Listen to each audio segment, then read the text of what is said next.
తండ్రి కుమార పరిశుద్ధాత్మకు మహిమ కలుగునుగాక. ఈనాటి జీవవాక్యం. మగ్దల మరియ వెళ్ళి శిష్యులతో, నేను ప్రభువును చూచి తిని అని వారికి ప్రభు సందేశమును అందజేసెను. యోహాను శుభవార్త 20వ అధ్యాయము 18వ వచనము. క్రీస్తునాథుని యందు ప్రియ సహోదరి సహోదరులారా, దేవుని బిడ్డలారా, ప్రభు నామములో మీ అందరికీ శుభములు కలుగునుగాక. క్రీస్తు ప్రభు మరణించిన తర్వాత ఆదివారం దినమున అనగా 3వ రోజున యేసు పునరుత్థానమయ్యెను. కానీ ప్రతిరోజు యథావిధిగా ప్రభుదేహమును శుద్ధి చేసి పరిమళ తైలమును పూయుటకు వచ్చిన మగ్దల మరియ యేసు దేహము సమాధిలో లేదని శిష్యులకు వార్త అందించెను.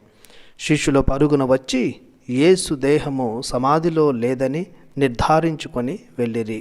కానీ మగ్దల మరియ సమాధి యొద్ద నిలుచుండి ఏడ్చుచుండెను. దానిని గమనించిన 2 దేవదూతలు, అమ్మా, ఎందుకు నీవు ఏడ్చుచున్నావు అని వారు అడిగిరి. నా ప్రభువును ఎవరో ఎత్తుకుని పోయిరి, ఆయనను ఎక్కడ ఉంచిరో నాకు తెలియదు అని చెప్పి వెనుకకు తిరిగెను. తరువాత యేసు మరియమ్మ అని పలుకగానే రబ్బోని అని మరియ మగ్దలేన ప్రభువును గుర్తించాను. తరువాత ప్రభు చెప్పమనిన సంగతులను శిష్యులకు తెలుపు సందర్భంలోనిది ఈ వాక్యం. పునరుత్థాన క్రీస్తును మొదటిగా చూసిన మగ్దల మరియ ఆయన నుండి సందేశమును పొందుకొని ఆమె సువార్తాకారులకే సువార్తాకారిణిగా మారింది. తాను చూచిన దానిని వినిన దానిని శిష్యుల వద్ద ప్రకటించింది. క్రీస్తు పునరుత్థాన వర్తమానాన్ని బోధించిన స్త్రీగా చరిత్రలో మిగిలిపోయింది. మగ్దల మరియమ్మ ఏ విధంగానైతే తాను చూసిన దానిని వినిన దాని శిష్యులకు లోకానికి చాటిందో, మనం కూడా ఆ సత్యాన్ని ప్రపంచానికి చాటి చెప్పాలి.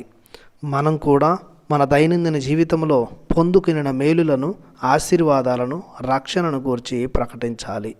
మనం ఏ విధంగానైతే రక్షింపబడ్డామో, సువార్తను వినుట ద్వారా, క్రీస్తులో విశ్వాసం ఉంచడం ద్వారా, జ్ఞానస్థానం స్వీకరించడం వలన, అలాగనే అన్యులైన వారు, దేవుడంటే నమ్మని వారు, దేవుడు లేడని వాదించే వారికి క్రీస్తును పరిచయం చేసి వారు రక్షణ పొందుటలో మనం ముందుండి నడవాలి.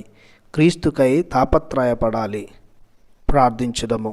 కృపతో నిండిన మా ప్రభువా, పరిశుద్ధుడా, పరమోన్నతుడా, మీ ఘనమైన కార్యాలకు గాను మీకు స్తుతులు చెల్లిస్తున్నాము.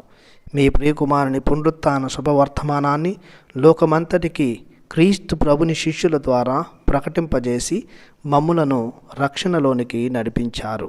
మా దైనందిన జీవితంలో కూడా మీ సువార్తను ధ్యానిస్తూ, జీవిస్తూ, ప్రకటిస్తూ మరెంతోమంది రక్షణకు పాత్రులమయ్యే ఆశీర్వాదాలను గొప్పగా దయచేయమని యేసు పరిశుద్ధమైన నామములో ప్రార్థిస్తున్నాము తండ్రి. ఆమెన్. దేవుడు మిమ్ము దీవించునుగాక. ఆమెన్.